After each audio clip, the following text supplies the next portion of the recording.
What, if anything, do we know at this point about this briefing from FBI Director Comey? A limited amount, John, but the fact that it happened and when it happened is kind of underscores the importance of what this moment actually was. Look, senators were done with the session. They were supposed to be heading home for recess. And John, you know as well as anybody, you never get in the way of a member, of a lawmaker on his way home from recess. You also don't ever get in the way of a senator and a camera.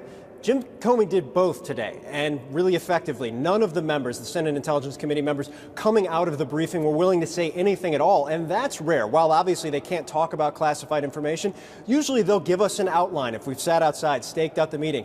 They did none of that. And, of course, also noting, this was when the Senate was out of session. They were willing to stay for this briefing. Now, why does this all matter? As you noted, we've been told by a source that this briefing was about Russia.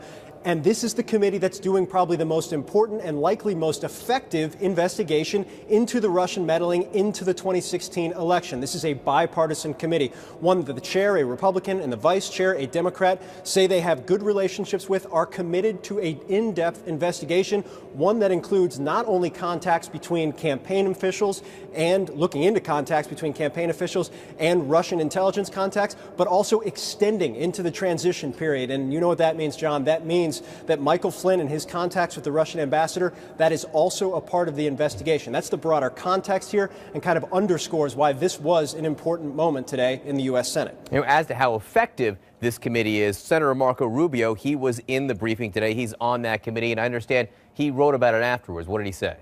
Yeah, a little bit cryptic, but kind of interesting because Marco Rubio walked out and, like every other lawmaker, refused to say anything at all, said no comment, walked away from us. And he's usually a pretty talkative individual or senator who's at least willing to give us some time in the hallways. But a couple hours later, he tweeted out, quote, "I'm now very confident the Senate Intel Committee I serve on will conduct a thorough bipartisan investigation of Putin interference and influence." Again, a little bit cryptic, but coming in the wake of this briefing with FBI Director Jim Comey and obviously Marco Rubio's very strong position repeatedly on Russia, including going after President Trump's Secretary of State nominee, making very clear his distaste for some of President Trump's positions on Russia, that he is okay with how this investigation is going to move going forward, is an important moment because I think a lot of the questions, we've heard it from Democrats and some Republicans alike, is there an independent investigative body needed?